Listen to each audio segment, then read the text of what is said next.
Leo Coker was no ordinary man.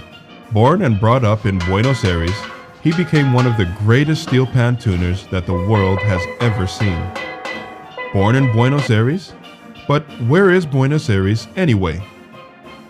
Even today, many Trinbagonians still ask this question. Those who heard of the name think that it is behind God's back. The name's Buenos Aires is a Spanish word which means good air. Through the years, Buenos Aires has lived up to its name.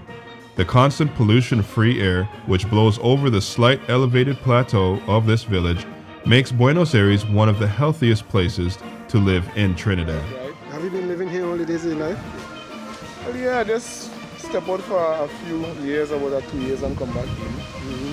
What keep you here in Puerto Grande all this while? What the attraction really keep you here? Well, you know, I like the good breeze, and apart from the pollution and things, so I like to be here. I just stay more healthy and The Puerto Grande beach adds its peculiar charm to the village. When Leo Coker was still a child, this beach was one of the finest in the land. It was well known for its picturesque sceneries, undisturbed serenity, and coveted privacy. Today, this beach is still beautiful, but it is a shadow of its past. Erosion has taken hold of its better part.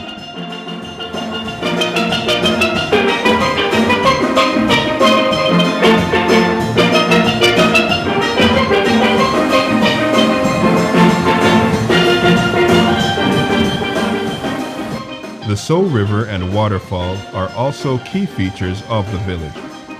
Hardly known by Trinbagonians outside Buenos Aires, the So waterfall trickles in the dry season, but in the rainy season it is quite a fall for its size. The So River runs a course of about 3 miles before emptying in the Puerto Grande beach. This river flows constantly and never dries up, even in the most severe dry seasons. So was the main water supply for people who lived in parts of the village, as Junction and Puerto Grande. This is the river that Leo depended on for water supply well into his adult years. The abundance of fruit trees flourishing in Buenos Aires lend significant addition to the greenery of the village. This was especially true in Puerto Grande, that part of the village where Leo grew up as a child.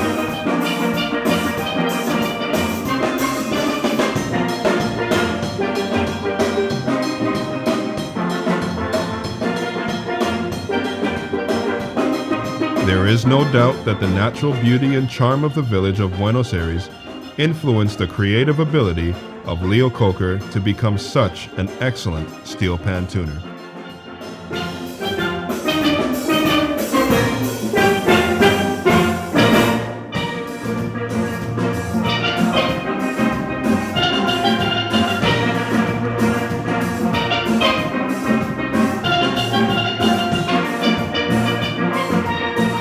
The people of Buenos Aires were easygoing and friendly, and it did not take much to start a fete rolling anywhere, even under a tree.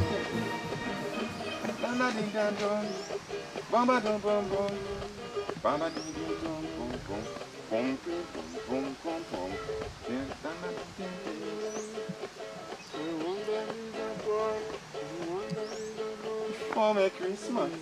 Hey, I don't want no callaloo. You could keep your money cool.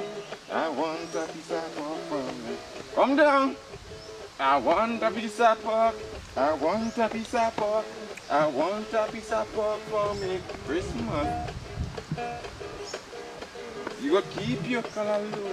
I want a piece of pork for me Christmas. Da da ding da do la da da da ding da da. La da da da ding la da da da da da da. Ding la da da da da da da ding ding ding. Da da ding ding dong dong dong dong dong dong dong dong dong dong dong. Da da da ding ding ding.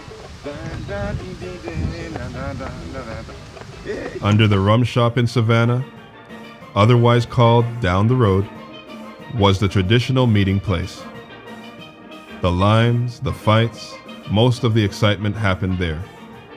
It was the Mars Hill of Buenos Aires.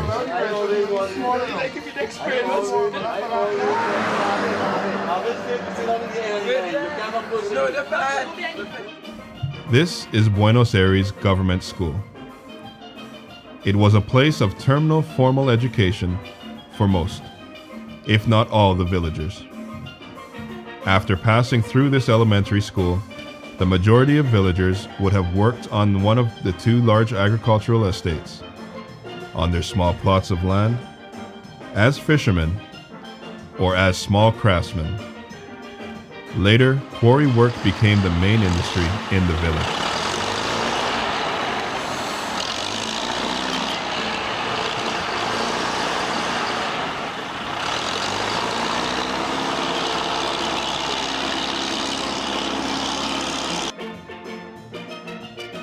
Leo Coker attended Buenos Aires Government School, as most of the children of his time did. After leaving school, the opportunities open to him were very narrow. Either the garden or the quarry. Fishing was seasonal and not a viable alternative at the time.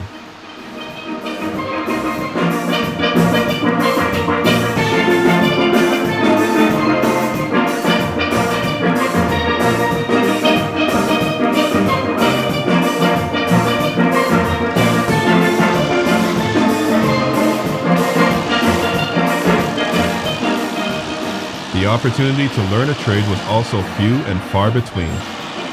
Leo chose quarrying. Quarry work was the most lucrative at the time, but also the most laborious. It left no energy for creative endeavors. But Leo was a creative person. Being without father or mother, Leo had to fend for himself very early in life. Working in the quarry was suppressing his creative ability. So Leo became a handyman and was good at everything he touched. He eventually settled for barbering, and what a barber he was. Leo Coker had an obsession for details and was gifted with a keen sense of hearing for musical harmony. This attracted him to musical instruments. The popular musical instruments in Buenos Aires at the time were the cuatro and the guitar. Leo learned to play both of these musical instruments and could have tuned them as nobody else around could.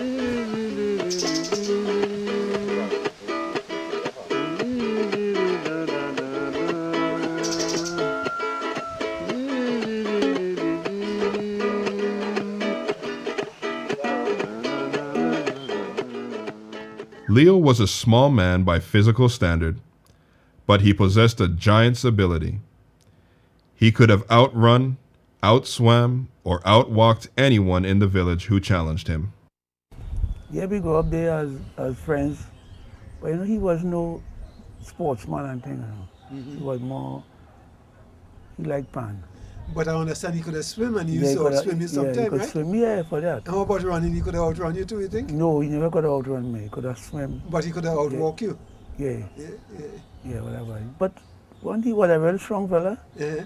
Yeah, he grew up with his grandfather, as you know, eh? All right. He grew up with Mr. Coker, you know. But he was no sportsman and didn't play cricket or football or something like me. When the Roberts family started the first steel band in Buenos Aires, Leo was still a child. But this type of music coming to his village must have made a marked impression on his young mind. Leo Coker's first face-to-face encounter with the steel band was when the Junction Boys began a steel band in Buenos Aires. A young man from up north, which the villagers called Saga B, tuned the pans for the boys. Leo, being one of the members of the band, was overtly eager to learn the art of pan tuning. When Saga B left the village, Leo took over the responsibility for tuning the pans. It was not easy for Leo because Pat, one of the leaders of the band, never settled for second best. But pan after, we already went to the pan because we get into the pan through Saga B. Okay. Yeah. Saga B. And what was Saga B's right name again? Hollis Antoine. Yeah, but we all know him as Saga B, right? As Saga B, yeah.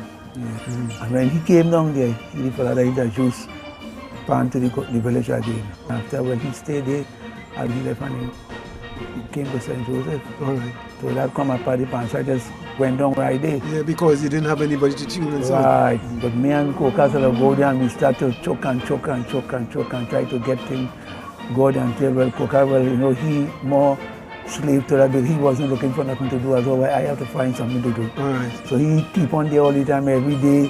When I come and see him, then I come the boy. He even get on pan down by the same group. Many pans spoiled, Many drums spoiled before we could get to the real thing. Well, time and time. Well, Coca come and he started tune. And then after, well, we went down to Point, I can remember. And started hanging around this what they call Juvie. Yeah, that is more Indian Juvie again, Alan. And from Alan Juvie, he started come back with a little different ideas and he come back again to get the pan to song going to the tune and ask me, boy, how you find it going and thing. Well, I myself started tune the bass. So he should tune the front line and I should tune the bass. But during that time, I understand that like you were a fellow who really stood out for excellence, it must be good. And sometimes, as I heard, that you would throw the pan. Yes, sometimes when he tune a pan and I find it and song the way it should be, or we want it to be, because sometimes we listen to those north pan side, especially Alan, other pan side in Point, named Sun Valley. Well, them the song real good. So sometimes we go down Point here and you go and listen to them and then hear the pan song and watch the pan, and then we come back home and say, boy, let me try this again, and we go back trying again until we got a little perfect. And doing so me, we get so perfect until after when the pan was about to match up, he went up to Power Spring side. Diving. He wanted to be the best diver. Right. He wanted to be the longest man that could stay underwater coming the furthest distance. Yeah, that was that is the type of individual that you were doing it. And in the pan business, he and this guy, Pat was the tenor player. All right. Pat is another guy that wouldn't settle for no half-dead pan that not something good in his head. All right. So whenever Coca tune the pan and he's snoring, and if I hear something good, he take it out of the rack, he throw it away, say, me a bit in that. And then Coca will go and pick it up. All right. And Coca will go and work on it again. And he'll bring it into the song a little better, but he still don't like how it's singing. And Coca will proceed until he get it exactly where it's supposed to be. All right. And you see the history have what he turned out to be. In an indirect way, Pat helped Leo Coker on his journey to perfection as far as pan tuning was concerned. Leo Coker became better and better at the craft of pan tuning. The sound of his hammer and chisel could be heard miles away as he persistently hammered away at those old oil drums, turning them into instruments of harmonious melody.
Now this is the finished product here.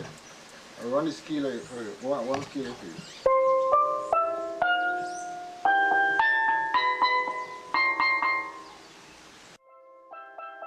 Some villagers criticized Leo Coker, saying that he was wasting his time on those old oil drums instead of working in the quarry as the other young men in the village. But Leo Coker had a vision.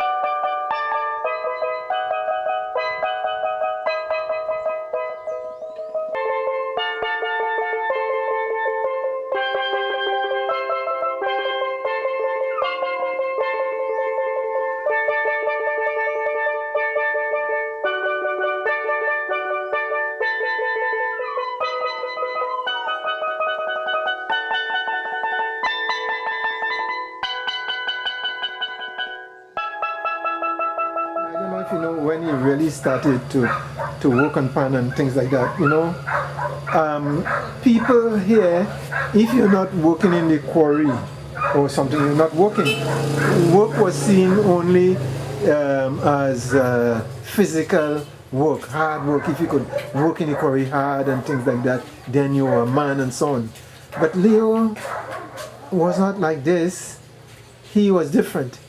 And while people working in the quarry, you will hear pan ponging, but they pong, pong, pong, ponging pan, and people used to criticize him, saying, this man lazy, only a ponging a pan, and ponging pan all day.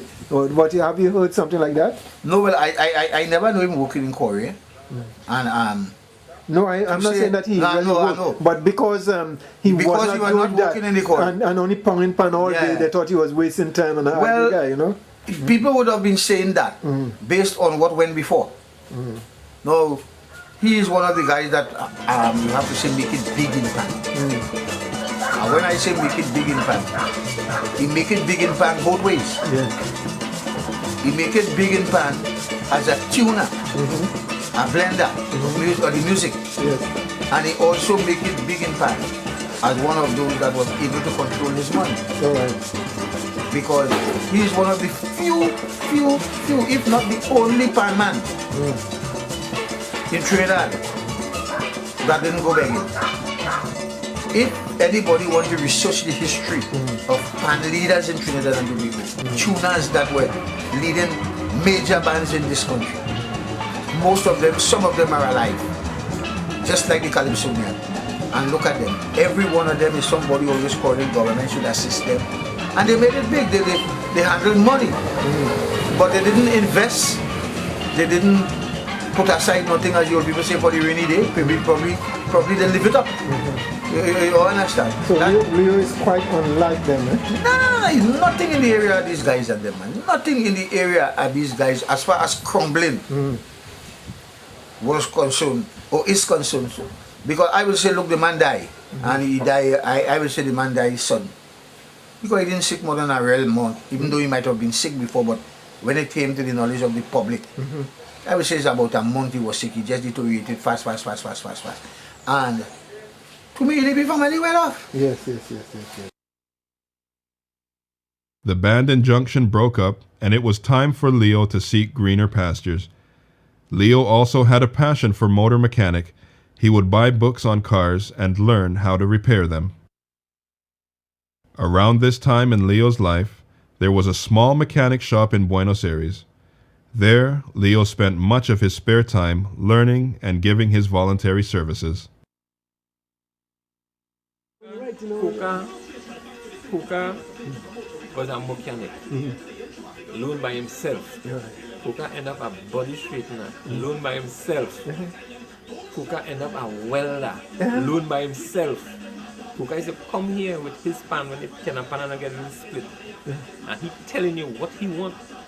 By the time you light that torch, he say no, I don't want that. And you have to adjust that torch and then weld the pan. And this man don't trade no way, this man have nothing. The man just born with that.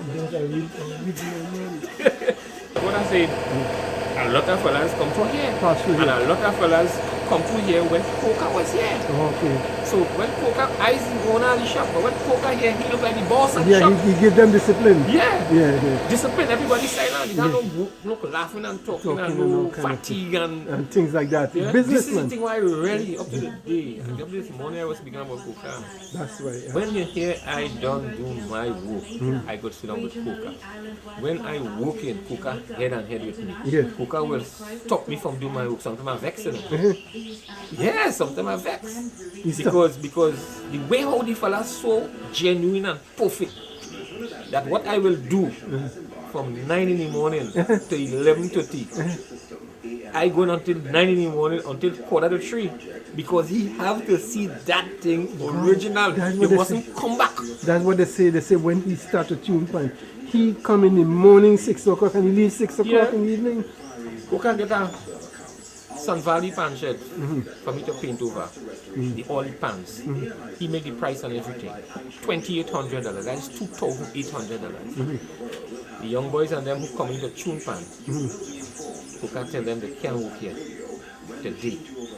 The shed belongs to he tuning and Robin and the workmen to paint. Yes. So they had to keep up. So we come, we tuning in and thing and everybody working and thing. The second day, when I watch the fellas on them in point, it had putty gun, Buenos Aires how I put it. Yes. I carry a whole half bag of putty gun. Who tell me to do that? Trouble with Mr. Coca. But anyhow, he laugh it out. But you know what he displeased about? You can't mix that with work. No. He was a barber, and he have to be the best barber. Yeah, of course. And outside of that guy was every kind of thing. He was a mechanic. I remember a night I going down into Potrait with my car, and the car missing bad. I went down into the Grandy, and coming back out, he come in the middle of the road and he stopped me. And he said, "Kalai?" I said, "Yes, Cooks." And I call him Brother Cooks. Right. I said, "Yes, Brother Cooks." He said, "Why that car missing so?" I said, "Well, I don't know." After I carry to fix, he tell me pull the bonnet. I pull the bonnet. He leave and he go inside. And he come back out with an instrument. Now I ain't coming out the car Yes. because I know the guy. But when I start to watch too much, right? So I want my car fix it, he will help me. He take his instrument and he go down inside the bonnet there. And he must be spend about 10 or 15 minutes down there inside the bonnet. All right. And when he done, he come out, he tell me, start. And once we start and the car start to work like a dolly. You know? Yes. That's the kind of man you want. That was the kind of man, he will render you assistance. Yes. You know, one day we went down to Erin Beach, and there was a truck that shut down there on the beach. 4 days they said the truck there. And they did chook in. And Coca take out the carburetor in the truck. And he repaired the carburetor for them. He check it out, he wash it, and he put it back on the truck. Truck start, truck gone. Now he will assist you. Yes. Go push him, Don't push him. Don't push him and don't look too much. Right? But he is going to give you assistance whenever he can and whatever he can. And he loves to do things for himself. He will go in the garage where they're straightening car. And he will spend time when he went off season, and he will stay there with them in the garage, helping them rub down vehicle. Next thing you know, Coca polishing and painting his own vehicle. All voluntary work too. Yes, and then he'll come home and fix his own. Okay. Paint it for himself. Leo's strength was in his persistence and determination. Failure and giving up were not words in Leo Coker's dictionary. But this particular issue, that always live with me, is this day we was looking for work. All right. Down in a place they call the Associatrice. You mean you and Leo and I set a boys. Yeah, from Buenos Aires. From Buenos Aires. Yeah. They recruiting people to build road. Yeah. These access place going to people, lands and things. All right. And all of us gone down there. And there was this guy, I don't know if he didn't like him or what. And Coca look at the guy. And he says, "Shafi boy, one day you're going to call me Mr. Leo Coker." Yeah, he said, "One day you will call me Mr. Leo Coker." Right. And he leave, and you know how he walk with his short foot. He pull out again, and he gone, you know. And he came out, he didn't get any work on at that particular period. Right. And he survived, and he continued trying whatever he have to try. He continued doing whatever he had to do. So Leo Coker left Buenos Aires with a chisel and a hammer in his hands. First, he made it for Marabella, a town on the outskirts of San Fernando. But he did not do well there. Steel band men recognized his talents, but jealousy got in the way. Dauntless Leo Coker left Marabella and headed for Port of Spain with hammer and chisel in hands. Everyone knew at the time that the best was always in the north. But Leo Coker had super confidence in himself. What would you have thought if you were a member of one of the popular steel bands in Port of Spain and seeing a small man with hammer and chisel in hand saying he can tune your pans? Which was worse, when you asked him where he's from, he responded, Buenos Aires. What's that? You might have replied. We never heard of such a place before. Is it in Trinidad? I'd imagine to know that such a fella that come from so far. Because you coming from a place as Buenos Aires, All right. and going up in the north and to be a good pan tuner, you have to be something else. All right. So what would you have done? You never hear the man. You never hear his history. Right. Yeah, but he coming to make a first thing, and you telling you with his own self-confidence that I can tune pan. Yes. I can do a good job. Give me a try. What would you have done? This man, little man from the south. What Well, would you, if you were in that shoes? If I was a fella from the north, Yes, in that shoes. What would you have said? I would have given him a chance, and that's the chance he get from Keteli All-Stars. The fella really give him a chance to tune for true. And when the fella give him the chance to tune, he come back and tell me, boy, them fellas them like the pan. I say, when I tell him so he may say he ain't got no problem with him whatsoever. He say, boy, when I went there by the man then watching me as if I talking where I'm from, and like if I know nothing but pan, because we know but pan is north, not south. So he say, yeah, so see, we really surprised them. All right. And turned out to be real good. Very good. That was it for he there, no? Yes, that was it. That was it for you right there. That chance he get there, that was it. That was the chance. And he proved to be very good to them. So from there, The word spread. yeah, it was spread that this fella is a very good fella. So he started getting other. Leo met with a lot of resentments, but those did not erode his tenacity. A window of hope was opened for Leo Coker when a sympathetic member of one of the large steel bands in Port of Spain thought he had nothing to lose by throwing a discarded pan at Leo's feet. You say you can tune pan? See what you can do with this one, he muttered. That was the break of a lifetime for Leo Coker. When he had finished tuning the pan, he handed it back to his sympathizer. Beams of light shone on the sympathizer's face as he called his friends to listen to the melodious tunes coming from the notes of that pan, the quality of which they had never heard before. Leo Coker was on the road to success. So, Errol, I understand that you knew Leo Coker. Well, very well, one could say. Like, how long have you known him? Well, somewhere around 1969, one could say that was the first year that he started to work for Catelli Trinidad All-Stars, or Trinidad All-Stars, we should say. You mentioned it was the first year he started to work with Catelli Yes, All-Stars. as a matter of fact, Trinidad All-Stars was the first band in Port of Spain that Leo Coker ever worked for. Some people say it's Tokyo and whatnot. He had a good run with Tokyo, but in 1969, Leo Coker first worked with Trinidad All-Stars. Somewhere between 1969 and 1971, something happened with him and the then skipper of the band, Neville Jules. Since Neville Jules had migrated, All right. as a consequence of that, he had stopped working with the band.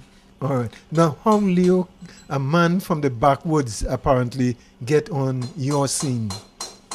Well, as I said, Leo worked with us previously, you know. Yes, I know, but In how did you 1969. get him to work for you? That's what I mean. A man from the Yes, backwoods. yeah. You wouldn't take him just like that to work unless he has a name somewhere. Well, obviously, we were happy with the first set of instruments, the job that he did way back in 1969 and 70. Mhm. In 1969, we ordered from Leo about 25 to 30 tenors. As he would say, that's the biggest work you ever get in your life in terms of making pan for a steel band. All right. He had to, he was contracted in Mhm. to tune over all the pans in the band, Okay. right? So we went immediately after Carnival in 1969. Something like about 35 tenors, about 25 double seconds. Yes. As a matter of fact, he is the one who introduced in All Stars Uh-huh. the cellos. Okay. Since we never used to use cellos, we used to use double guitar. All right. So he transformed that Mhm. and he introduced cellos. So he had a whole comprehensive orchestra to build, to So, rebuild. so was cello something of his making, or cello was there already? It was his design. There were cellos in other instruments, but we never used to use cellos. We would have used double guitars. Uh-huh. But since we were going into the classical mode, Uh-huh. in order to get that range of instrument, All right. you had to get cellos. Yes. You had to get an instrument with carrying more than just 14 notes. Yes. Right? So the cellos are going to do something like about 28 notes. Right? Eight notes on each pan.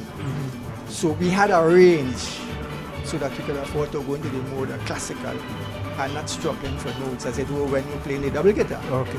Right? So he was asked to introduce the cello pan, then he introduced the cello pan, he tuned the cello pans first. Let's talk about preparation from the stage from Bamboo Bamboo to the steel drum, which was available because of the oil field we have in Trinidad. Because the container, which is the oil drum, this is trite, so we could turn it into making pan. Started by sinking it out. Now as you see, this drum starts sinking in. But before it was pushing out, the first fella started doing that was P. Simon, Winston's P. Simon, pushing the drum out to get the notes. The first fella came up with the idea to sink it down like this was Elimaya from Ingredients. Sinking down like this. Now this was the deepest a drum could have go before. Nobody ever thought of kind of a drum to depth of 6, 7, 8, 9 inches. As the thing went along, in order to get room and so on to get more notes, because you need more notes on a pan, you have to sing it deeper and to make room, get space. Therefore, we started sinking drum deeper.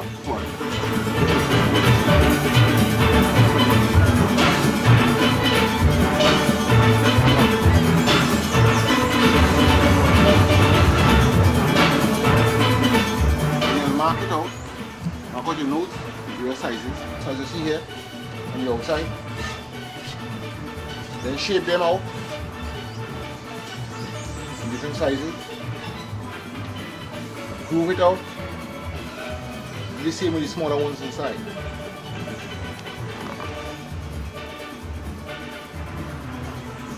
This is a tinner pan, which is tinner pan, kettle pan, lead pan, whatever. You know, to temper this steel. So you burn the steel here, you burn the pan here. You have to wait a while, let it burn for a few minutes. Take it down from the fire and allow it to cool before you can do anything to it. So what I'm going to do now is to take it out the fire.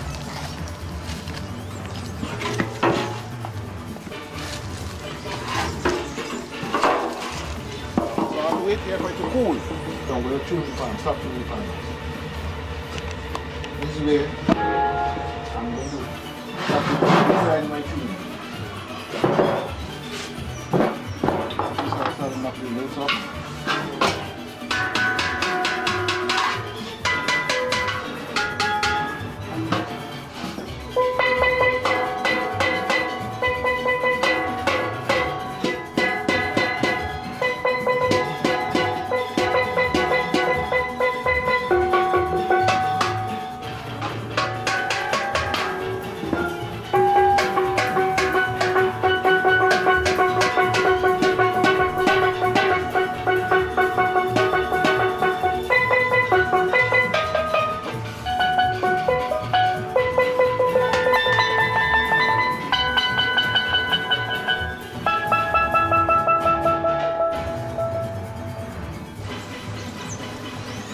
The music here is from the tenor pan. But you heard a while ago is from the tenor pan. It's the same pan you heard a while ago, but this is one of his chrome plated, which everybody more or less would like to have. As compared to the one that they have at the shows and look sort of awful. Which wouldn't go for because you see my fingers how nasty, your fingers the same way nasty your clothes. So more or less, if you want an instrument, a true instrument, then more or less finish, you don't want one like this. Chrome finish, complete as we call it, which you get the same.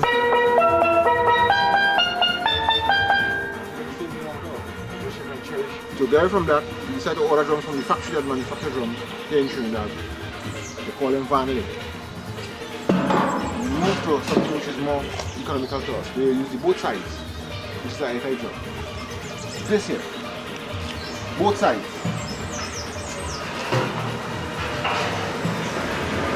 So you get two pans from one drum. So therefore there's no wastage except the center piece. We are showing a while. This is the part comes from the special made. Both two pans from one drum. So you just have this piece. What I'm going to do here now is to show you. I'll show you the tenor pan, the lead pan. I'm going to show you the other pan that accompany me. What pan is that? The cello pan or the treble guitar, they call it treble, the working tree. It's a short cello already. So this is one side. There are two others going. And then you have here the second pan, this is the alto. They work two together, up here. But it's on one side.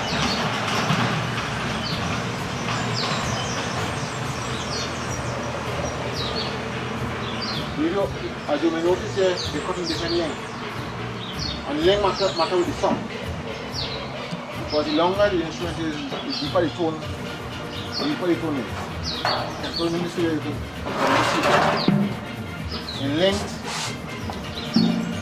you have here actually 6 inches or 7 inches a difference in length here. So this determines the tone of the pan in depth, more or less, because this one go lower in the tone, because you see notes is bigger. As a result of the size of notes is a bass instrument. This is one treble clef. Second pan or double second. So you shorten it a bit because you want more lift in the sound. I showed you the tenor pan, the cello pan, the second pan. What I didn't show you is the double tenor, the bass pan, the quadraphonic, and so on. Because this is just a yard where I do tuning. More or less we are able to see that in a steel band yard or the house where they keep the pans. Now you mentioned several other pans that you didn't show me here because you haven't got it right now in your yard. Now, could you give a short rundown on what the functions of these several pans you noted there, what part they play in the music process or in the band process? Well, the tenor pan, as you know, it carries melody. Like in the violin, you have first violin, second violin. The tenor pan is coming the first violin. The double tenor comes the second violin. Double second might play the same part. And you go down the line. Well, you have the guitar pan, it brings chords. The double second you play chords, so a little melody and chords. And you go down the line with the bass, so you know bass is rhythm, keep timing, and so on. That way you get a drive from the bass, and rhythm is what gives you the drive in the music. Because bass is timing and rhythm as well. As we were saying, Leo is really from what we call the backwoods. Bush, Buenos Aires, and to come from Buenos Aires, to say I can tune pan, and then get somebody in one of the most, status band in Trinidad to say, oh yes, well, tune my pan. What is the bridge between Buenos Aires and that kind of thing? City, quality of tuning pan. Yeah, well, to begin, his good friend, Foots, is the guy who introduced us to Leo way back in 1969. All right. Now, at that time, nobody knew Leo. All right. But the skipper, Neville Jules, heard his instruments and he decided they were very good. All right. Hence the reason I said that he really started working for us, first band in Tong in 1969. Somewhere along the line, the relationship became fragmented. When Jules migrated, another skipper, Hamilton Alexander, took over. And so Leo went his way. He went to Carlos Rose's band, Flamingos, All right. and went back tuning for them. All right. So when he was tuning for Carlos Rose's band and whatnot, he used to be in Tong, He used to be up in St. John Road. He told me they get a little house frame, a little ranch frame, and he stayed there and he tuned in for them. Those days, Flamingos making a lot of records. You understand? Yes. The Oliva brothers, the Flamingos, making a lot of records and whatnot. But what Leo felt is that while Oliva brothers was getting popular and whatnot, he really didn't get in the breakthrough that he wanted. The recognition from Oliva brothers, because they wasn't doing things. So he wanted to get to a band that he figure, you understand? That will fit you. That he could fit you in. Hence the reason after us he was dealing with Tokyo, Carib Tokyo. All right. But still, you understand? Still nothing was happening until I reapproached him in 1976. We were going to a concert, Classical Jewels. We had a series of Classical Jewels concerts we used to give in Queen Soul. And I figured I wanted a reliable tuner. I wanted new instruments and whatnot. Yes. So I went back to him. I spoke to him, and he told me about the bad impression he had with Jews and this. And I said, I understand all that, but you're dealing with somebody else now. You're dealing with me. You can't judge me on that kind of thing. You understand? And I told him outline what it is we're doing. We come out to give a big classical jewels in Queen's Soul, a big classical concert. We want good instruments. We figure you the man, but give you them kind of instruments. You understand? Yeah. So despite the fact that he was from Irina back, he was known. At that time? Yes, everybody was saying, oh God, boy, you tuning them pants for Liver Brothers, them pants song ain't good. Yeah, Baba, that's it. But the thing is, nobody was doing nothing. You understand? To expose him, to give him the kind of exposure that he wanted, till he came with All Stars. Okay. And after the Classical Jewels we had in 78, we got a second set of pants from him in 79. We won. We won Panorama in 80. We won Festival in 80. We won Panorama in 81. Oh, yes. You understand? Yes. So, I'm telling you how we go. We came second in 82 in Festival. All right. So, that, everybody started asking, boy, you that man. Everybody started running down Leo Coca. Okay. The man behind Casablanca. Solo. Harmonize. Everybody that's running for him. Yes. One thing, he never neglected us. Okay. You know, some other tuners would just pick a bundle and run because, because this want him and that want him. One thing in yeah. But he stayed loyal to your thing. Definitely. He stayed loyal to All Stars. Yeah. Regardless of where, because he said it. He said, this is the band. My name is Owen Surratt. At present, I'm the leader manager of the Solo Pan Night Steel Orchestra. Solo Pan Night Steel Orchestra is an offshoot of Solo Harmonite Steel Orchestra. I came from Solo Harmonite Steel Orchestra approximately 12 years ago. From Harmonites to Pan Nights. Pan Nights is a relatively new orchestra on the steel band scene. How did you get to know, man? You know Leo Coca. He's from Buenos Aires. Yeah. And if you have been to Buenos Aires, most people think that it's behind God's back. Yeah. How did you get to meet Mr. Coca? Okay, actually, I met Leo sometime in his early 70s through the then captain of solo harmonites, Mr. Joseph Reno. He is the one who introduced me to Leo when we went down to Buenos Aires to ask Leo to work for us, to work for harmonites. And from that time, well, at that time when we went there, he didn't do much work for us. One of the deterrents was, of course, you have to go down to Buenos Aires. But we got Coca's reputation preceded him. I think we got that from Alan Gervais. Alan Gervais, Alan also Gervais. from South. Also from Point. He's from Point. And Yeah. Alan was the one. I think through Alan we got to know Leo. Okay. Because Alan used to work with the harmonites. Yeah. Well, a man of Leo's status, you know, he was a small man, and he was from way south. To cross the Caroni and come into Port of Spain to make it big, isn't that a great phenomenon? What do you think? Oh yes.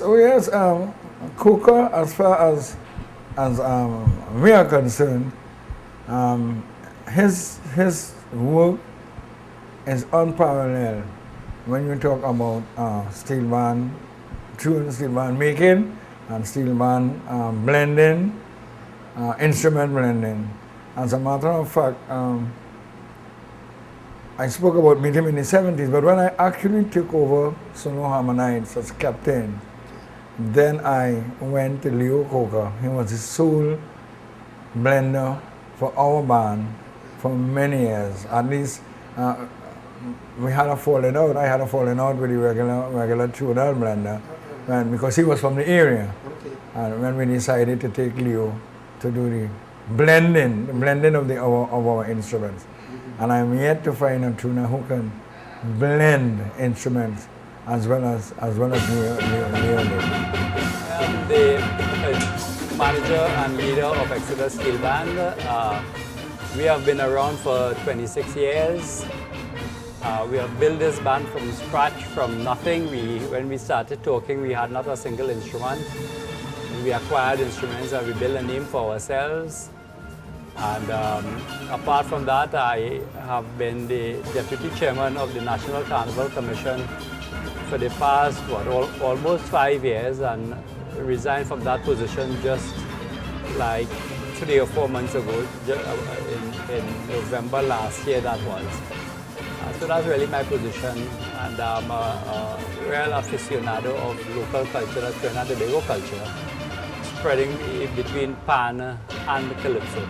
Yeah, well, Leo was among the top 5 steel band tuners in the world as far as I'm concerned. You know, it was Leo Coca, it was Wallace Austin, it was Bertie Marshall, it was Butch Kellman, and Lincoln Noel. Those were the 5 top tuners of the day. And then you had Herman Guppy, who is also a very good tuner if you want. But these are the very top tuners. And Leo stood head and shoulder with all of these people. You know, I will not venture to say that Leo was better than any of them or that they were better than him. Because in their own way, they have their individual strengths, you know. But they were masters of this trade, and Leo was head and heels with all of them. Very well respected by each of them, and very well respected in the steel band community in Trinidad and Tobago, and I dare say in the world, because through me also Leo would get jobs. I would get jobs for Leo through international contacts and send Leo out to especially like Jamaica, Barbados, Grenada, and so on, to tune bands through people who we know, who we knew in the steel band business, and people with whom we have Exodus as association with in other countries. As we look at those 5 greats, of course they would have their own speciality. In what areas that Leo excelled? Leo excelled really in the frontline instruments, I would say. He was very good, like I say, in all, but he excelled in bringing brightness to these frontline instruments.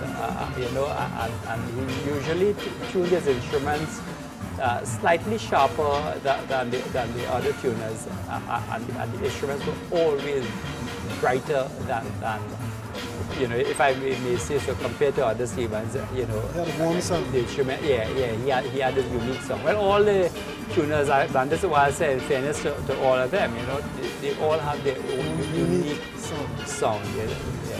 Okay, we know what I would consider Leo a Johnny came lately because there were many good pantuners before him. He met them there. Now, you understand? There were many good pantuners before Leo Coker. He met them there. How do you rank him among those top tuners of the country? As a matter of fact, you said he met them there, but he was, equal among his peers. Very equal. At the time when we look at pantuners and we see if we have to count the master tuners on one, and we'll count them on one hand. All right. 5 people. And Coker name must be among that, was always among that 5. That 5. Right? Yeah, as you say, he met them, he caught up with them. He was just as good as, or even, I mean, we don't compare it in that sense. You don't want to compare and say this one is better than this one or so. Right? But what stands out with Leo is that he was as good as any and better than many. And his business acumen, the way how he operated, professionally, the way how he operated, and he gave you encouragement to deal with him, and not he didn't just operate probably as a, for want of a better word, a vibe kind of arrangement as you would have with the other tuners, other good tuners. I know. And you have that kind of arrangement, and they would disappoint you. You have to do your pans, they would disappoint you. You have to make pans for you. You can't get in on time. Not so with Leo Coker. Okay. How you compare his attitude with that or those of other famous tuners that you have met? Atrocious, I'm telling you. Vexatious. Because some of the guys, they say they coming by here this morning, they ain't come. If they come in 11 o'clock. You understand? They have no regard or no respect for time or any kind of thing. So you understand? Yeah. 11 o'clock they come hustling, boy, if you know what happened, boy, dead, but all kind of excuse. You understand? When they come, from them they tune 2 pan, 1 pan, they sit down. They want to talk, they want to this. And at the end of the day, nothing done. You understand? At the end of the day, nothing done. The other come back the next day, and the other come back the next day. And so he wasn't like that. He used to finish the job. And what do you think contributed to his greatness? Well, I think he was very disciplined, very constructive. And he was honest too, in the sense that when he comes into your pan at say 6 o'clock in the morning, from 6 in the morning, a man coming from Erin, and he reach in front of the pan yard already, that means he leaving home from since about 4. Yes. And he sit down there and he waiting, and from the time you come, he say, you ready? 7 o'clock, 6:30, anytime you reach, you open up your pan yard and he start to work. He would stop for about 20-25 minutes to eat something, because he used to work with his own food, his own water, his own everything. So he didn't used to buy anything anyway? He came well stocked? Yes, he had everything that he needed. For his day away from home, he have it. So when he come, he asking you for you not to stay there. He want he bring your own water. Yes. You understand? He bring you food, so you have to leave your work to go and get look food for something to eat. Or something. I go and buy a chicken and chips there for me. Go and buy this. He have everything. Everything so on he take spot. about 20 minutes, go in the car, take out what you have to do, and then he say, all right, let me go again. And he wouldn't stop working till 7, 8 o'clock. If 9 in the night, it requires for him to finish the job, he go in at no extra charge. No extra cost. So that was the kind of man he was. Definitely. And discipline, he on time. Yes. You understand? So that's a key factor for his success. Definitely. It was constructive too, in the sense that he was making a business out of this. Yes. So obviously, he knew the avenues he had to cover. And he would have a list of all the bands he had to work for and the dates that he's supposed to come from them. So, like I said, he wanted to ensure always that the instruments were well kept. and he would teach the guys how to keep the instruments and how the instruments should be maintained. And he would go so far to take the sticks that we play the instruments with, and check them out and redo the sticks and ensure that people are playing with sticks which are rubbered properly, or for the basses, you know, the proper rubber. Sometimes he would bring his own rubber or his own balls to make sticks for the basses. He took that kind of care and that kind of interest in the band, and that's why I said it was not a case of money. If it was a case of money, after he had tuned his instruments and blended his instruments for competitions, it would not have mattered, you know. Also, I know, like, at the end of a competition, he would call and talk about it, you know, what he felt may have been wrong or what may have gone right when we won and when we did well. And if he felt that we might have been, you know, hard-pressed and had a hard luck kind of time, sometimes, you know, that's the way it happens. The judges don't necessarily hear what the public hear. He would call and talk about those kind of things. So, you know, you knew for the bands that he worked for, it was really not just a case of money at all, you know. Do you think he was loved by the ordinary member of the band? Yes, certainly. He was highly respected and cared for a lot by I know the members of this band. I know certainly for All Stars, you know, and those are the bands that he had, you know, relationships with, long relationships with. I don't know much about the people from the other bands. I knew he also tuned pans for Tokyo for a long while. And then I had introduced him to Panites, solo Panites, and he did instruments for them too. But he was always respected by the players from the band and from the management and the committee of this band. And I know for a fact also from Trinidad All Stars. I was saying one of the very remarkable things about Leo is that, you know, he was somebody you could rely on. You know, he was dependable. If I made an appointment with Leo, as I used to do, in order to steal a march on the opponents, I used to make arrangements for Leo to come here to blend 4 and 5 years in advance, so that other steel bands will not be able to get those days, because I always know when Carnival is going to be. So that popular he was? He was that popular, but the reason I did it is that I did not want my competition to get him on the dates, the critical dates for blending. So I wanted to do that. And what I'm saying about the remarkable thing about him, when those dates were marked and agreed with him, I mean, I could, you know, like day follows night. I could come here at 6 o'clock on that day, you know, for an appointment which had been made 3 years hence, and Leo would be in the panyard without having to remind him, and that was remarkable. And it's the same thing that happened with all the other steel bands that he worked with, and with those who were organized enough to arrange their appointments that way for him. And he never at all went back on an appointment and say, went to another band when he had an appointment with you. He never did that. He was a man of his word. And principle. And principle. With Coke, I don't think the money was one of the prime thing. I think the prime thing he had pride. He did pride in his work. The work itself. Right? Yeah, he had a set about the pride in his work. And I think the money was secondary in that how he operated with us, that he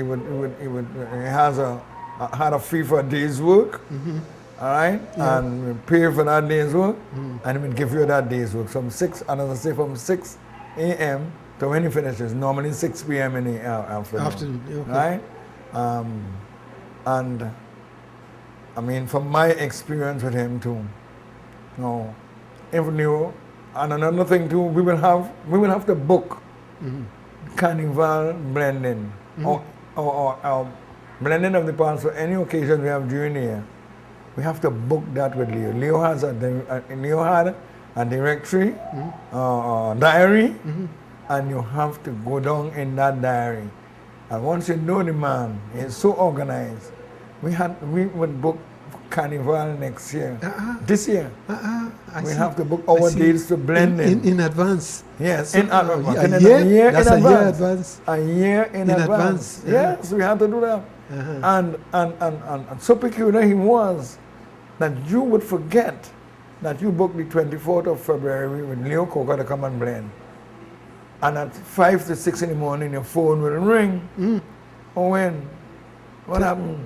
I'm at the Panyard. You know, that is the kind of, that is the kind of man. You don't have to, you won't have to go back with him and tell him, don't forget Tuesday or don't forget to come in. Right? So you have to keep a diary. You have to keep your own diary and go through your diary and say, oh, this date, 1, 2, 3, 4, 5, this is Coca's date. And without calling him to remind him anything, you go up in your Panyard and you know that he's there. And you know that he was there. That is one of the most marvelous thing about Leo Coca. They all had their own units. But did Leo add anything to the pan industry? I know some people added the disc note and some people sung the pan deeper than everybody else. Some people added cello. Some people. What did Leo add to the steel band? But to my knowledge, I don't know Leo as having added anything new to the industry. And I may be wrong, but not to my knowledge. I do not know. What he did to the industry and to the tuning is you know, like the top tuners, you know, when you get an instrument tuned by any of these people, they were really well tuned instruments, very well tuned instruments. Along the history of pan tuning, we have had several people like Elie Manet and these other great, you know. Some of them have left their legacy with us today, from putting the notes on the pan to sinking the pan deep so that you can get many more notes on the pan, whereas you would get 10 or whatsoever, just the mere scale, you get in the whole scale, you know, on a pan because you sink it. So we are looking at Leo now. Did he add anything as such to the pan world? As I mentioned before, that he was a member of the standardization committee, and that in itself brought his views, different views, to bear on the whole question of standardization. Okay. Sadly, that committee was disbanded and nothing didn't reach as far as we would have liked it to reach.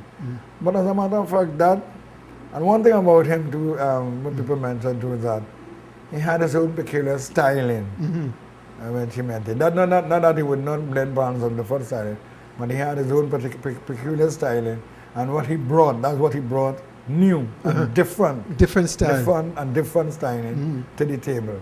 Okay. Right? That's what he brought. That's what he brought. He brought new to the table. You mean when you say different styling, tuning notes? Note placement, styling of note placement. Yes. Okay.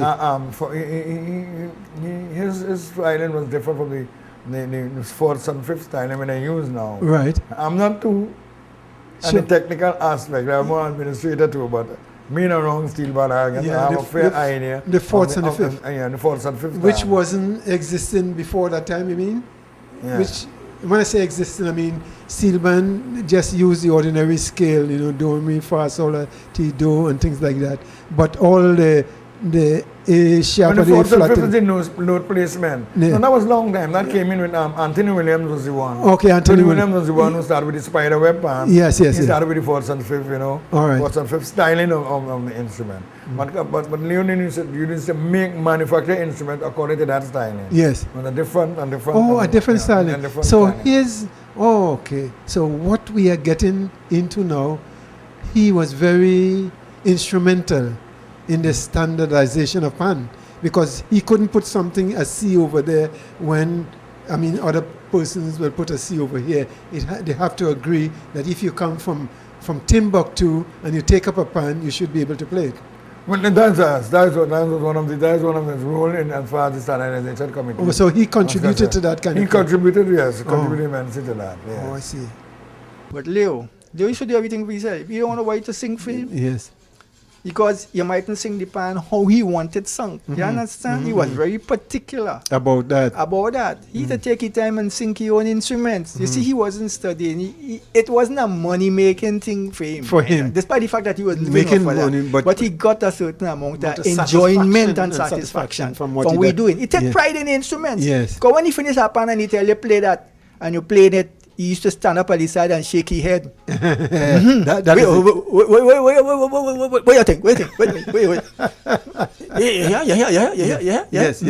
That is it. Yeah, that's the satisfaction that he got in it. by what he doing. You understand? Yeah. And everything he do, he keep changing. It keep evolving. All the he time. always come with a different idea. So he never met up his plateau then? He was always above his head? He was on the move all the time. All the time. Continuously looking for something new. Some new experimentation, something else he do. We do make a new instrument and he finds you see, well, I do so and so, you know. I trying this and trying that. You understand? So he was always exploring. So you think he add something to the pan tuning culture? Yeah, he left some. Huh? Definitely. What you say most he added to the already field of pan experience here? You mentioned the cello business. What he actually added, you know, like pan innovation over the years. You know, somebody do the spider thing, somebody know about syncing the pan, you're going to get more notes and so on. What you say that perhaps what legacy he left in the pan? I think the thing that he had on most of the tuners is the brilliance of his tone. Oh, okay. The brilliance of tone, particularly from the inside notes and the power he derived from the instruments. Oh, okay. Is it something that has died with him, or something that the pan community will benefit in future? In other words, they'll be able to reproduce his experience, or is this something, a craft that singly died with the man and that's it? Well, I want to believe so, because putting it Biles frankly speaking, nobody has ever mastered Leo Coker's instruments. You know. Oh, okay. Most tuners will tell you it's the most difficult instrument to work on. As a matter of fact, if Leo is not available, that is the other thing too. You should tell you when you're going away. You know, you're going away for a week. You go in Jamaica, or you go in Antigua for a week. You won't be back. So if there's anything, so he will fix you up to hold you there until you come. Yes. Because anytime he leave and go, you carry them instruments by somebody else. And they mash it up. You see the other side. Trouble is real trouble. Yes. He turned one time. I tell you, because the kind of work he had to do to bring that back. It's just like making a new pan. And you see, instruments is such a thing that the more hammer you get, more lash you get with the hammer, you weaken the steel. Yes, that's true. You weaken the tension of the steel. So the less licks you get with a hammer, is the better for you. Yeah. So when you have here alone dealing with your instrument, he know what you have to do. When you hit a note, tang tang, he know what you have to do. Bam bam, two hammer, the note come back. Anybody else who carry that, they have to carry it to them style. You know? They have to move it off with teeth. They don't understand his so they have to carry it to their style. And there's a lot of licks and they're moving, yes. You know, he told me once that he was there somewhere, and this woman from one of those big classical orchestra, she was a violinist. Oh, you know, and then he says to her, "Let me see your violin," and he took the violin and he took the tune, take it, and she said, "No, that's not right. No, that's not right." She said, "Look." When he gave her that violin, she said, "This is not my violin. I've never heard it play like that." You know, we had a master, a good hearing. You know. I was just saying, one of the greatest gift for me, or the greatest reward for me, was to tune for this band at a time when one of the band won two commissions at the same year, 1980. The music festival, which is only classics, judged by foreign judge, and the local competition, which is the Carnival Panman competition. As a result of that, the government at Trinidad and Tobago decided the band must get a big tour, which more or less I will call a world tour. Even though it's not that, I will call it that. And they decided to send us to countries like America, Canada, Alaska, Japan, China, India, the both parts, Bombay and Delhi, Singapore, England, and back to Trinidad. Which country in all those countries, in your estimation, was more or most impressed by the students? Well, all the countries, of course, America always has steel band. Canada the same. Japan it was something for them. Alaska we couldn't enjoy there too much, it was too cold. Extremely cold. China, although it was very cold, but they had a sort of exchange, cultural exchange with Trinidad and Tobago. So more or less they wanted to get seen off the ground because they wanted to establish a band in China because they was given a few pounds as a gift from Trinidad and Tobago in China. So the pan more or less was more or less a motivating factor for the people over there who wanted to establish the band. India, well, it was more or less the same, but they wanted to raise no band. But again, in India, you couldn't assess how much they loved the band because they was playing for, more or less the elite. England, well, of course, you have bands from Trinidad, or people in Trinidad who reside in England and have steel bands. So there's nothing to it. But I'll say China. So a while ago we were speaking about Leo, and you said that we were talking about his keen sense of observation and hearing and so on, and you were just about to give an example. Well, what I wanted to add is that Leo usually would blend or tune with what you would call a tuning fork. Right. While most of the other tuners would use this big electrical instrument they call a strobe. Okay. And one of the things that they couldn't understand is how it is used to attain this kind of unique sound. Okay. By using this pitch pipe. Okay. And they have the big sophisticated thing, and they could never get the kind of sound that and he the would power get. that he would get. You understand? Yes. I could remember a time we were going to a festival and the musical director came and he brought this big stroke from the police band and he wanted Leo to use it and they were taking anything because he wanted, he was feeling, the musical director would have felt more confident because this is a festival. Yes, we have people with excellent musical ear and whatnot. All right. But Leo say he happy, comfortable with what he using. Yeah, because using that he for knows it. And the musical director was very disappointed he wasn't so happy until we went into the festival. And we went out of the festival. Win the festival, and one of the comments that was Gene Cater and them made is the exceptionally good tone of the instruments. They have never heard anything so brilliant. You understand? Yes. So this is something that tuners themselves couldn't understand how it is he got to discover. And he had a unique tone. You understand? And he had that kind of power. Where he got it from, and but nobody could. All one could surmise is that it was a gift. Yes, as he would say. That's my gift, man.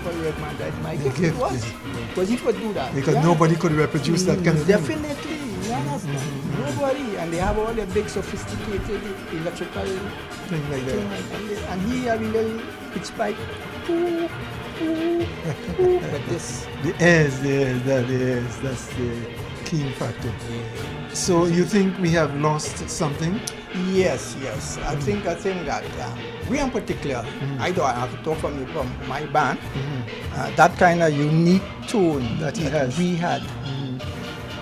We don't have it. I'm not saying that the instruments are bad, you understand? But we had a distinctive tone that people was able to identify us. From the time we strike up, people say, that is what that's Coca. And that's all that is what stars. No, we don't have that. We don't have that. That's what. So what will happen to pan tuning or bands again, all of them will be of the same level, that they won't be that quality? Well, you're most saying? likely, yes. The tone would be practically the same because the tuners that they have there now, Guppy and Kelman and them, they tune for a lot of bands. Okay. Right? So, Leo Cooper never dealt with plenty in steel bands. He dealt with about, during Panorama, he used to deal with about 3 or 4 steel bands. And that's it.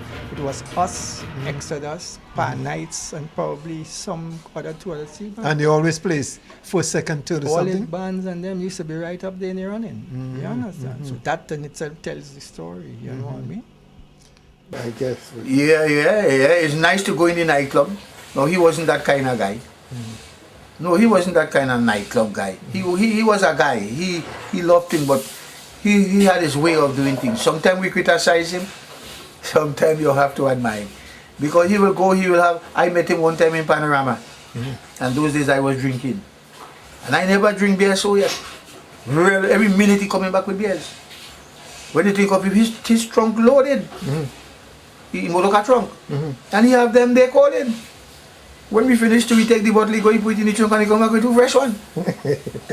You understand? He's drinking that? Yeah, but he's not going to take his money to go inside there and buy a beer for $10. All right. Because he have the power to drive his car. Yes. Inside the compound. Okay. Right? That's the privilege, those are the conditions that he's not going to come inside and leave his car outside. Yes. So he have the privilege to come and drive his car in the compound. Yeah. So he's going to buy his beer in the grocery. Economics. Put it in a tub, buy a piece of ice, put it to cool, and have something to drink. And if you want to give a man a drink, you have one to give him. You can't vex with that. No, that is economics. Why should I come and pay $10 for something I could pay $2.50 for? And that was the kind of man you were. That is the man you're dealing with. That is the man you're dealing with. So you can't say, oh, Ami Coca, yeah, give me a beer, give you 10. Yeah, but when it cost him $100, the whole Christmas it cost him about $24. You understand? Yeah. Now he look at the economical side of life. Yes. And how to preserve and how to get the same thing for less. Yes.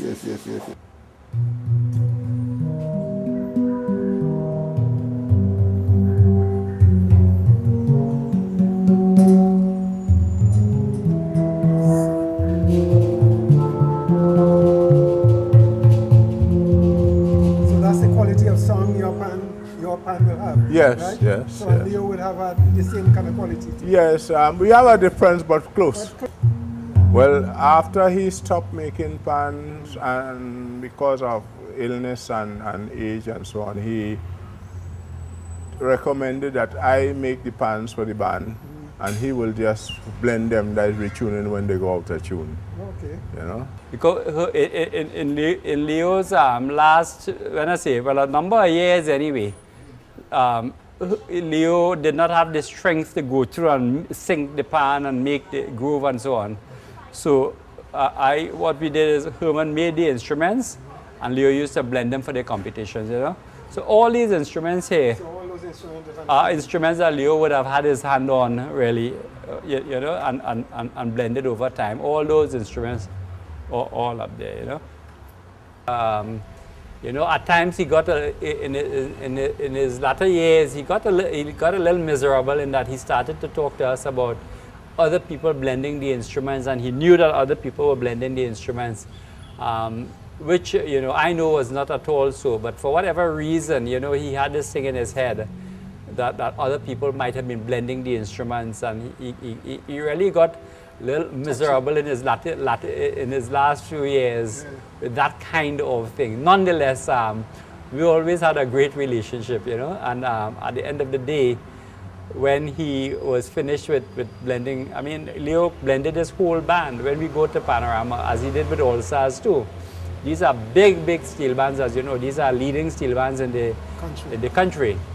And, you know, we go to Panorama with 120 players, you know, and he would blend these bands all by himself from the tenors all the way down to basses, all the middle instruments, the double seconds, double tenors, cellos, guitars, tenor basses, what have you. He would even go to the congas and say, I don't like how those congas are. He would interfere with the congas and tune the congas in pitch. When you got a blend from Leo, you're ready for a competition. You are ready. Mr. Ainsworth Mohammed, can you recall any particular story that will highlight Leo's life? Well, actually, the incidents that I remember very clearly and stands out in my mind would be the fact Leo was a jack of all trades. And I remember one time, my car, when I was working in the San Fernando area, my car got hit. And the fender was dented badly. And I went to Leo for some other matter, pan-related, of course. And Leo said to me, I can do that, I can fix this car for you. I said, no, I will take it to the street. He said, no, I can fix this car for you. Bring back the car tomorrow, and I'll fix the car for you. And this pan tuner man, who, because I trusted him, and I know the person that he was, you know, I took the car there, and I can tell you, when I came back for the car in the evening, the car was very well straightened and painted with the identical color paint as the original. And that was really amazing. I remember also, like I tell you, he's a jack of all trades. When at times we would go down there, a couple of us, we would go down because, you know, I want company when I'm driving to go down to see him about some matter. And he would see somebody and say, boy, you need a haircut, you know? And Leo will go and get his barber implements and cut your hair right there. Those are the kind of things, you know. He was a pan tuner, a master pan tuner. He was a car straightener. He would fix the car if the car isn't idling properly. He would tell you, open the bonnet, and he will open that bonnet and you know, fix the car for you, tune the car for you. He was a barber, you know. I'd never seen him repair shoes, but I'm pretty certain he could do all that if he had to. The thing about it, one of the jokes, as I said, we have, you could sit down and discuss anything with him. Yes. But he would leave his work to talk with you. So if you want a palm blender, they said, don't go and talk to Coco for me, please. Nobody interfere with Coco, because he will talk with you any subject you put forward, right? Yes. So that's a little joke we had about him. But that was, I mean, from fixing your car. Yes.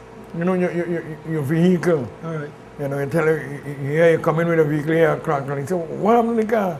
And he would go through the whole thing about his car. One thing that he does his own repairs, maintenance, everything with his car. His trunk was always filled with all kind of tools. Yes. So that it was a peculiar, very, very, very peculiar person. You know, somebody who, how to say, was set in his ways.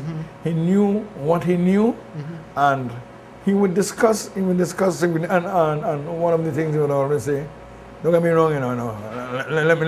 Why you think that? Let me hear why you disagree with me. and that argument could go on for hours. When you have to convince him that you have a different. And this is aside of the pan. Okay. Aside of the pan. That's the man himself. Yeah, the man himself. As far as the pan is concerned, he was so. And as I said, as far as tuners are concerned, and looking back now in retrospect, he was very particular. He would talk about. I mean, we used to say quarrel. About the sticks. He wants to see the sticks that the players used to play the pan. Okay. You know, and he would bring his own sticks. He would bring sticks and give us how to wrap the sticks, how to play the pan, where to hit the note to get the best effect. And you know, as I said, the players used to say, "Gosh, boy, Coco real miserable." But then when we understand, you know, what it is. Yes, he wanted things.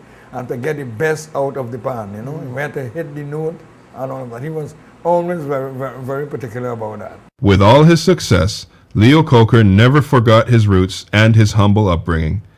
This was the house he grew up in, and of which he took special care to preserve as a perpetual reminder of his early upbringing. A seed of the grandfather? Grandfather, yes. What do you mean by that? Well, he always have this in remembrance of his grandfather. Oh, so that's where his grandfather lived? Yes, the grandfather lived here. And then he lived next. Okay, so that was his early beginnings? Beginning, yes. All right. So he left that there Yes. as a commemoration or Right. historical monument of where he really came from. Yes. Yeah. I see a lot of fruit trees in the back and so on. What you were saying about... Never like doing away with fruit trees. Always like to have his fruit trees. Leo Coker was indeed a family man. Regardless of where his talent took him, Buenos Aires was his home.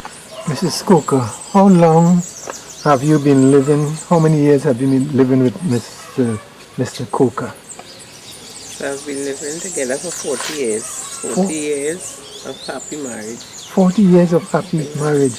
You saw him as a good family man? Yes. Yeah. He was a family man. He was.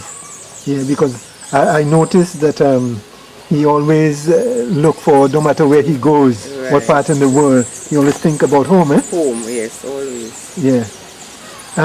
In your opinion, what are some of the qualities that made Leo one of the greatest pan tuners in the world? He was a man of principle. That make it out. And he stood for what is right. Yeah. Always think about doing what is right. And always to upliftment. He always think about going higher to higher heights. All right. Leo fathered 2 children by his lifetime wife, Monica. He provided them with the best education that his resources could have sustained. Today, his children are professionals holding their own in society. And most people think that he died with some things that he did not divulge to the pan world. In other words, is sitting with him in the grave today. He did not divulge some things that perhaps we could have benefited by. What do you think? Well, that is also true. This is one of the criticisms we used to have of Coker, that we felt that when he was doing his work, he did not want anybody around him. He didn't have anybody around him. Oh, okay. And when he's doing his work and you come by him, he would sit down and talk with you. Oh, okay. He wouldn't do a thing. He would talk with you for all that until you move from there. And then he would continue to do his work. All right. And it was felt right around in that he never wanted to people to know his secrets. All right. You know, at that time, he never wanted people to know his secrets in getting him pan to tune as well. I mean, it was felt so, well, most people believe that because, as I say, when you come to him, he will stop his work and he will converse with you. He will do the 2 things one time, And it was felt that he was not willing to let out the technique of how he operated. Yeah. Do you think there's a sort of vacuum left in his exodus from the pan world? Oh yes, certainly. And we discussed that. We believe that when you died, I have to say a relatively young age. You were younger than me. You died at 61, I think. 60, 61, a relatively young age. All right. And his expertise, you know, when he left the pan world, he created a big void, a large void in the steel band world. For a lot of the top bands, you know, for All Stars, Trinidad All Stars, Glen Master All Stars, Exodus, you know, Harmonites, Solo Pan Nights, a lot of other bands, you know. And we thought that whilst, I mean, we have no control over that. He came in, he did what he has to do, he was very talented. And sadly enough, I mean, still not too late. I think Inzul Mohammed of Exodus is planning to have something done where we can have Leo Coker's name etched in when you're talking about the history and development of the steel band. And one of the persons who must stand out. I think we have been lax during my time as president of Pan Trinbago. One of the things that we attempted to do was to do a definitive history of the steel band. So far that has not been completed. But I believe any history of the steel band Not only in, as I said, not only in the technical aspect in the pan tuning, we must have Leo Coker's name must be featured prominently in any history of the steel band movement to come out officially or otherwise. Leo Coker passed from this life in his early 60s, leaving an irreplaceable gap in steel pan tuning technology. Leo Coker took to his tomb the secret of his craft.